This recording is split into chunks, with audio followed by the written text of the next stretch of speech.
할렐루야. 지난 한 주간도 여러분 주 안에서 승리하셨습니까? 아멘. 늘 승리하시기를 간절히 기도합니다. 우리는 108년이라는 찬란한 세월 동안 이 거제 하청 땅에서 복음의 방주 역할을 감당하게 하신 하나님의 은혜에 감사하면서 다음 주 6월 14일 교회 창립 108주년 감사 열린 음악회를 그 영적 대항해를 향해서 우리는 준비하고 달려가고 있습니다. 그러나 오늘 아침 우리 자신에게 한번 정직하게 이런 질문을 한번 해보기를 원합니다. 108주년이라는 그 숫자가 주는 자부심 뒤에는 혹시 우리의 영성이 정말 이 형식에 빠진 이 매너리즘에 빠져 있지는 않은가 싶습니다. 우리 교회가 전통이 있지 100년이 넘었는데 우리 교회가 이 지역의 모태 교회야, 이런 마음들은 참 좋지만 이런 안일한 마음만 가지고 있다면 여러분, 우리는 정작 주님의 심장은 멈춰버린 채 영적인 그런 깊은 잠에 빠져 있는 것입니다. 그래서 주님은 늘 말씀하시죠. 깨어 있으라, 깨어 있으라. 그러므로 오늘 본문에서의 주님의 말씀은 2000년 전 이 갈릴리 해변에서만 울려 퍼진 과거의 메아리가 아닙니다. 교회 창립 108주년 감사 열린 음악회를 앞두고 왜 우리가 복음을 믿어야 하는지, 왜 우리가 복음을 전해야 하는지, 혹시 이 영적인 무기력과 이 영혼 구원에 대한 무관심에 빠져 있지는 않은지, 그런 영혼들에게 하나님의 영적 각성의 닭 울음소리가 될 것이며, 무엇보다 우리의 안일한 그 신앙을 찢으시는 도전의 말씀이 되는 것입니다. 오늘 본문 상반절입니다. 이르시되 때가 찼고 하나님의 나라가 가까이 왔으니. 여기서 말씀하는 때라는 것은 우리가 8시, 9시 그렇게 말하는 이 땅에서의 시간이 아닙니다. 하나님의 주권적인 목적과 섭리가 이루어지는 바로 카이로스, 하나님의 시간을 말씀하고 있습니다. 그러니까 인간이 통제할 수 없고 오직 하나님만이 아시는 그 구원의 결정적인 시간, 즉 하나님의 통치와 주권이 실현되는 하나님의 나라가 바로 코앞에 닥쳐왔다라는 것입니다. 여러분, 1914년 영국의 탐험가 어니스트 셰클턴의 남극 탐험 그런 일화 중에서 이런 이야기가 있습니다. 조난을 당한 뒤에 이 극적인 구조를 요청하기 위해서 27명의 대원들이 함께 죽음의 빙벽을 넘을 때였습니다. 얼마나 추웠겠습니까? 살을 도려내는 듯한 그런 혹한기 속에서 정말 가장 무서운 적은 그 추위도 있지만 추위로 인해서 오는 졸음이었습니다. 영하 60도에 달하는 그 어려움 가운데에 정말 추워지니까 어떻습니까? 우리의 감각이 다 얼어붙기 시작한 것이죠. 무감각적으로 인해서 정말 추위가 아니라 역설적이게도 몸이 더 따뜻해짐을 느끼게 되는 것이죠. 그러다 보면 자연스럽게 잠이 오게 마련입니다. 그 잠을 자는 순간 그것은 곧 죽음을 말하고 동사를 의미하는 것이죠. 그래서 이 세클턴은 그 대원들을 흔들어 깨웠습니다. 졸지 않도록 뺨을 때려가면서 깨어나라, 자면 죽는다, 그렇게 계속해서 외쳐대었다라는 겁니다. 여러분, 2026년을 살아가는 우리 교회에게는 이런 모습이 없습니까? 세상의 안락함과 물질적인 그런 풍요, 그리고 영적인 게으름이라는 그런 혹한기 속에서 우리는 서서히 죽어가는지도 모르고 있습니다. 지금 이대로가 좋다, 지금 이대로가 편안하다, 괜찮다, 안전하다, 그렇게만 계속 자기 합리화를 시키는 것입니다. 그러다 보면 우리는 나도 모르게 영적 무감각증으로부터 오는 그런 영적인 깊은 잠을 잘 수밖에 없는 것입니다. 여러분, 기도하지 않아도 살아가잖아요. 말씀 읽지 않아도 살아가잖아요. 주일날 교회 오지 않아도 살아가지 않습니까? 그것이 뭡니까? 영적 무감각증에 빠져 있다라는 겁니다. 영적인 잠에 푹 잠겨 있다라는 겁니다. 그러나 주님은 분명히 말씀하십니다. 이르시되 때가 찼고 하나님의 나라가 가까이 왔다. 여러분, 이 말씀이 어떻게 들리십니까? 카이로스, 하나님의 시간, 하나님의 심판과 이 구원의 때가 임했다라는 겁니다. 슬기로운 다섯 처녀처럼 이 등불 기름을 준비해서 신랑을 맞이해야 하는 아주 극적인 때가 바로 지금이다라는 겁니다. 여러분, 하나님의 나라가 바로 우리 문 앞에 와 있습니다. 이 임박한 하나님의 카이로스 시간 앞에서 우리는 더 이상 영적인 이 졸음에 취해 있어서는 안 된다라는 겁니다. 눈을 떠야 합니다. 여러분, 일어나야 합니다. 하나님의 말씀이 들려야 합니다. 무슨 의미입니까? 우리가 이 땅을 살아가면서 과연 얼마나 하나님의 마음을 알고 얼마나 하나님의 뜻에 관심을 가지고 살아가고 있습니까? 솔직하게 말해보면 대부분 우리는 내가 우리 자신을 위해서 살아가지 않습니까? 영혼 구원보다는 내가 어떻게 하면 돈을 잘 벌고 또 많이 벌어서 내가 건강하고 편안하게 좀 그렇게 누리면서 살아갈 수 있을까? 교회 일, 하나님의 일에는 전혀 관심이 없으면서 어떻게 하면 우리 자녀가 승승장구하며 살아갈 수 있을까? 대학 졸업하고 좋은 직장에 가고 좋은 가정을 꾸려서 어떻게 하면 그렇게 행복하게 살아갈 수 있을까? 여기에 집중되지 않습니까?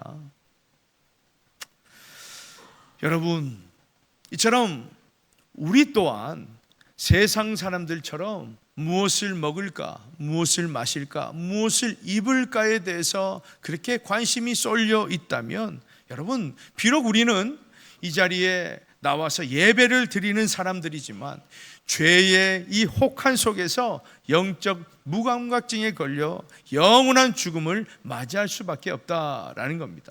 여러분, 우리가 지금 교회 안에 있다고 해서 안전합니까? 정말 그렇게 생각하십니까? 나는 구원받았다, 나는 괜찮다, 정말 그렇게 생각하십니까?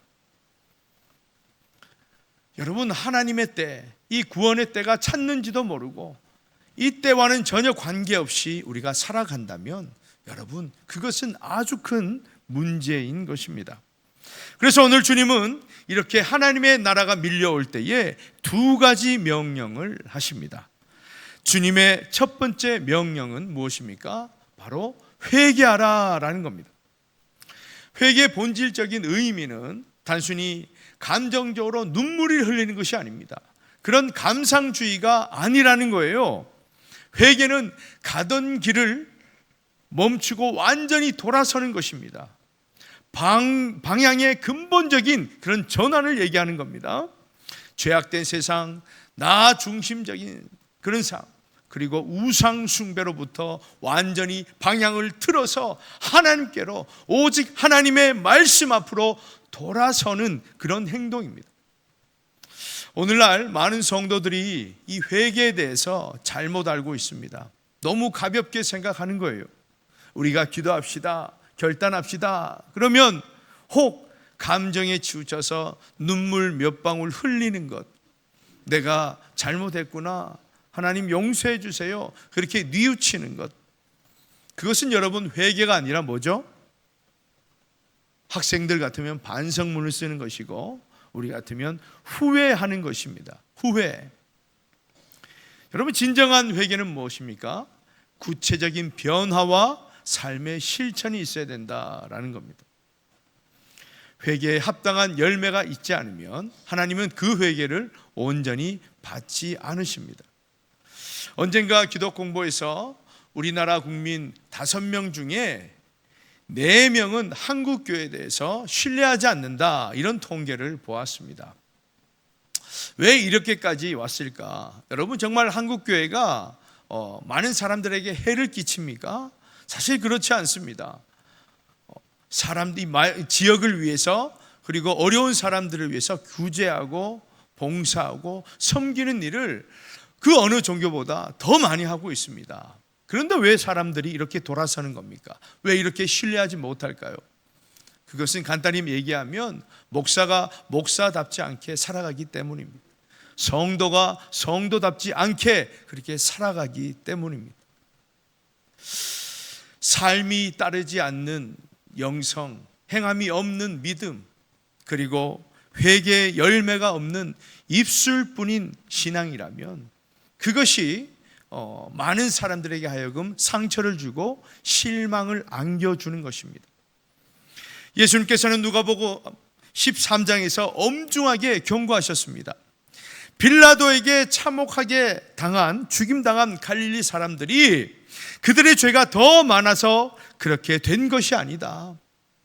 실로암에서 망대가 무너져서 18명이 죽은 이유가 다른 사람들보다 이 사람들의 죄가 많아서가 아니다.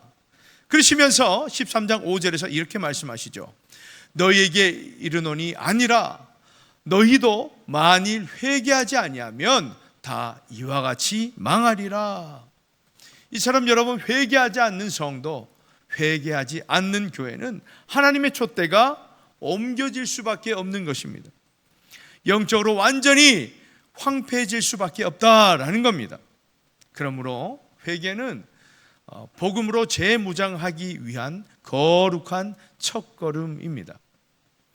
회개가 터져야 무엇이 살아납니까? 우리의 심령이 살아나는 거예요. 회개가 시작되어야 우리 교회의 본질이 회복되는 것입니다. 그러니 어떻게 해야 됩니까? 기도의 자리로 많이 와야죠. 날씨가 좋고 소풍하기 좋고 여행 가기 좋다고 거기 다 가버리시면 우리 교회는 언제 기도합니까? 그래서 이 기도의 자리가 텅텅 빌 때에 하나님은 너무나 마음 아파하신다라는 겁니다. 사랑하는 여러분, 우리 하천교회가 108주년의 찬란한 영광을 이어가기 위해서는 가장 우리가 먼저 해야 될 것은 축배의 기쁨이 아닙니다. 축제가 아니라는 거예요. 기쁨이 아니라 바로 통회의 눈물이 필요한 것입니다. 108년 동안 우리 교회는 과연 무엇을 어떻게 해왔는지, 정말 우리 교회는 하나님께서 기쁨을 받으시는, 영광을 받으시는 그런 교회인지, 우리가 이 사회에, 이 지역에 얼마만큼 영향력을 끼쳤는지 우리는 돌아보고 또 돌아보고 회개하고 회개 열매를 맺어야 하는 것입니다. 여러분, 회개하고 방향을 돌이켰다면 그 다음은 무엇을 해야 됩니까? 주님의 두 번째 명령은 복음을 믿으라 라는 말씀입니다. 예수님께서는 지금 하나님을 전혀 모르는 이방인들에게 복음을 전하는 것이 아닙니다. 나름대로 하나님을 잘 믿고 하나님을 알고 율법을 잘 안다는 이 유대인들에게 이렇게 예수님은 복음을 믿으라 그렇게 말씀하시는 겁니다.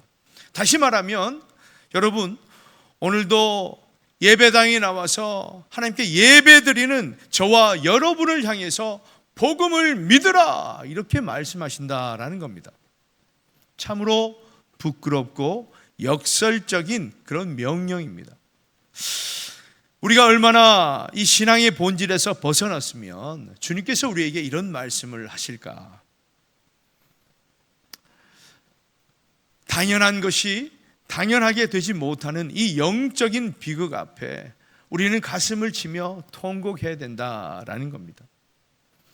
여러분, 복음이 무엇입니까? 마가복음 1장 1절에 이렇게 선포합니다. 우리 함께 읽습니다. 시작. 하나님의 아들 예수 그리스도의 복음의 시작이라. 아멘. 여러분, 복음은 문자 그대로 보면 아주 복된 소식입니다. 그렇죠? 그런데 무엇보다 이 복음의 실체가 무엇인가? 바로 예수 그리스도입니다.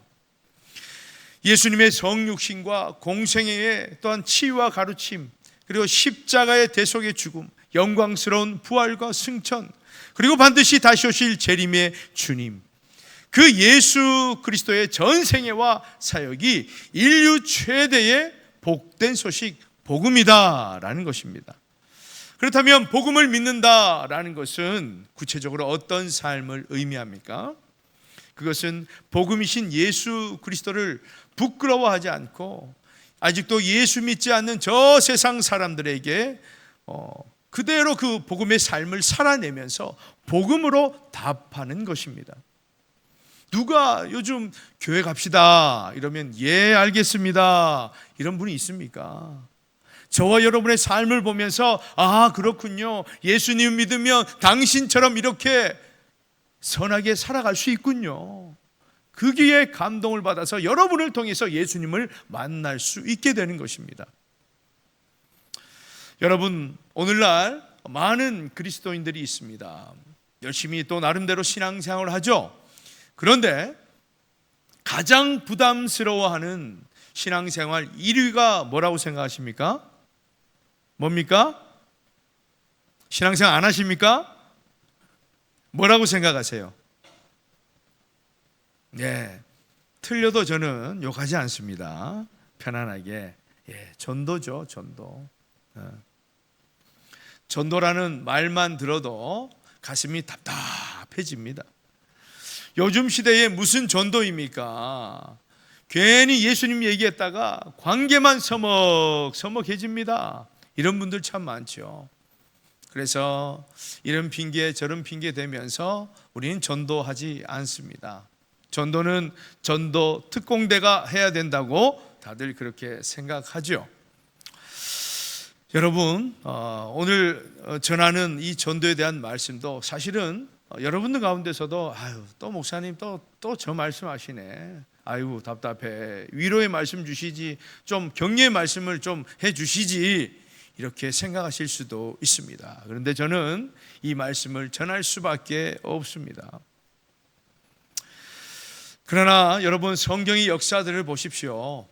그 역사들을 보면 복음이 전파되는 과정에서 단 한 번도 주변 환경이 좋았던 적이 없습니다.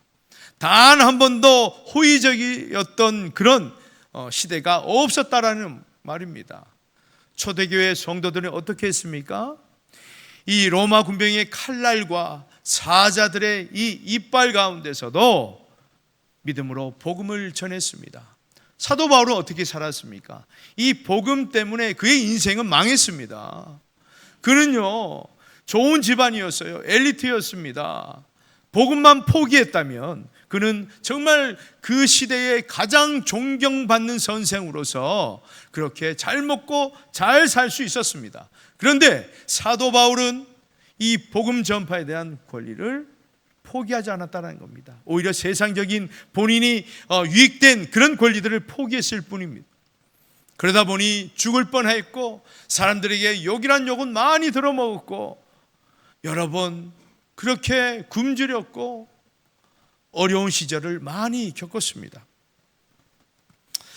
여러분, 그래서 우리 하나님은 지금 어떻게 생각하실까요?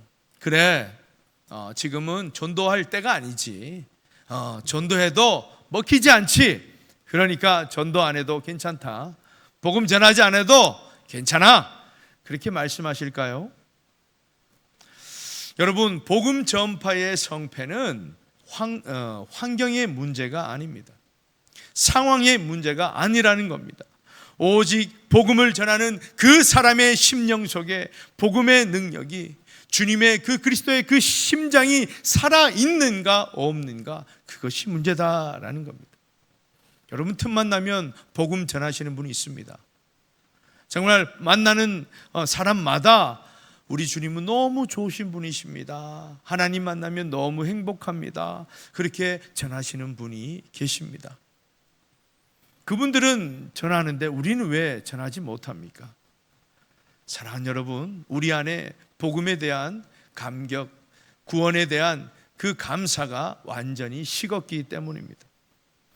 주변에 정말 사람이 없어서 작정조차 하지 못합니까? 정말 사람이 없어요. 하청면에 작년 연말 통계로 약 4천 명이 거주하고 있습니다. 그러므로 예수 그리스도가 주시는 구원의 기쁨이 내 안에 말라 있다라는 겁니다. 그런데 우리는 세상적인 그런 기쁨을 위해서 늘 갈망하죠. 그러니 이 구원, 이 복음에 대해서는 전혀 관심이 없는 것입니다. 여러분, 아직도 예수 믿지 않는 여러분의 부모님들 계시죠? 여러분 사랑하는 친구들 계시죠? 이웃들 있지 않습니까? 심지어 잘 되기를 바라는 우리 자녀들도 아직도 예수 믿지 않는 가정이 있습니다. 그런 가정에게 너무 여러분 너무 관대하다라는 겁니다. 그런 우리 식구들, 우리 사랑하는 사람들이 죽어가고 있는데도 불구하고 언젠가는 하나님께서 알아서 하시겠지, 때가 되면 되겠지, 그렇게 안일하게 생각하시면 안 된다라는 겁니다. 여러분, 우리가 만난 예수가 진짜라면 가만히 있을 수 있겠습니까? 정말 여러분 안에 큰 보화가 있다면 가만히 있겠습니까? 자랑하지 않겠어요? 그래서 우리는 예수님을 전하지 않고서는 견딜 수 없다는 그런 영적 중심이, 영적 복음이 온전히 회복되어야 하는 것입니다.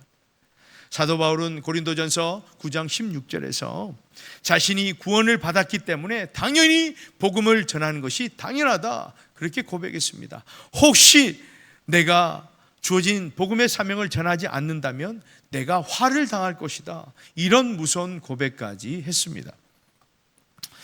사랑하는 여러분, 복음을 믿는다라는 것은 하나님의 말씀에 순종하며 그렇게 살아가는 것을 뜻합니다.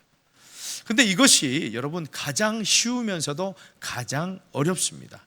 그렇다면 왜 가장 쉽습니까? 하나님께서 우리에게 완벽한 신앙의 교과서인 성경 말씀을 주셨습니다. 이 성경책을 주셨어요. 이 그대로 따라하기만 하면 하나님께서 놀라운 은혜를 주시는 것이죠. 그래서 쉽다라는 겁니다. 그러면 왜 어렵습니까? 왜 순종이 어렵습니까? 내 생각, 내 자존심, 내 경험, 내 이익이 그렇게 시퍼렇게 살아있기 때문입니다. 내 생각을 내려놓지 않으니까 하나님의 생각이 전혀 관심이 없는 겁니다. 하나님께서 아무리 신호를 주셔도 받지 않은 겁니다. 내 마음에 드는 축복의 말씀, 위로의 말씀은 아멘 아멘, 치유의 말씀은 더 아멘, 그렇게 나아가는데 전도 또한 복음의 말씀은 전혀 관심이 없습니다.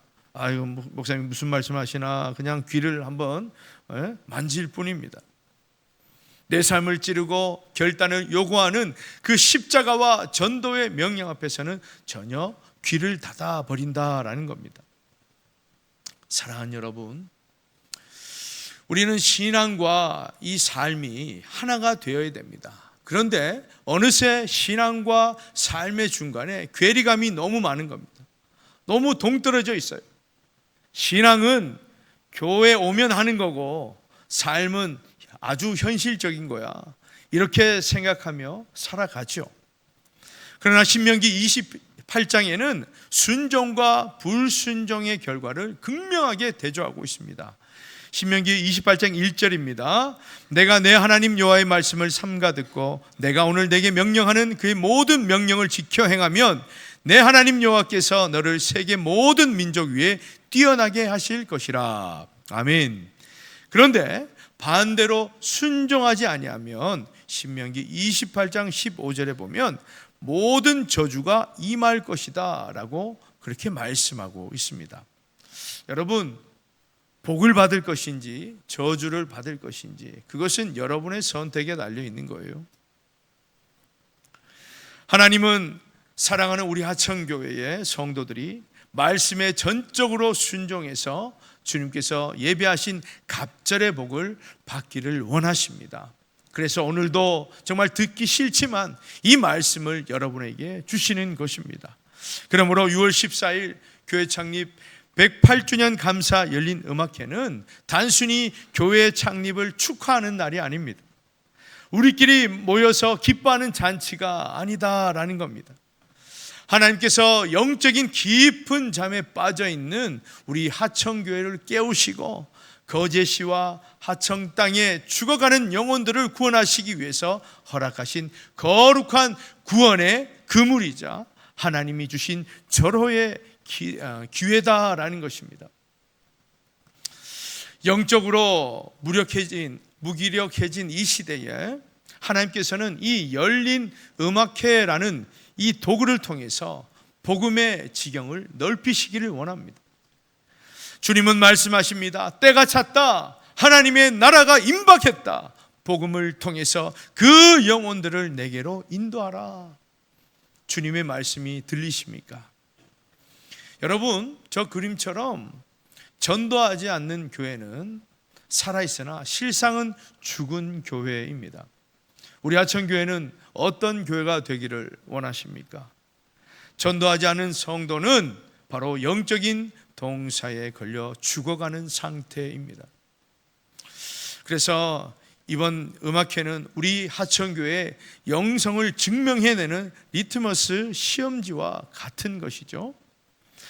그러므로 여러분, 어떻게 하시겠습니까? 여전히 내 생각대로 편안하게 안일하게 그렇게 복음은 나와 상관없는 것, 영혼 구원은 내가 하지 않는 것, 이렇게 치부하시고 그렇게 살아가시기를 원하십니까? 아니면 하나님께서 허락하신 저 열린 음악회를 통해서, 저 도구를 통해서 정말 한 명이라도 작정하고 기도하고 그 영혼을 이 자리로 모시고 오시겠습니까? 선택은 여러분 몫입니다.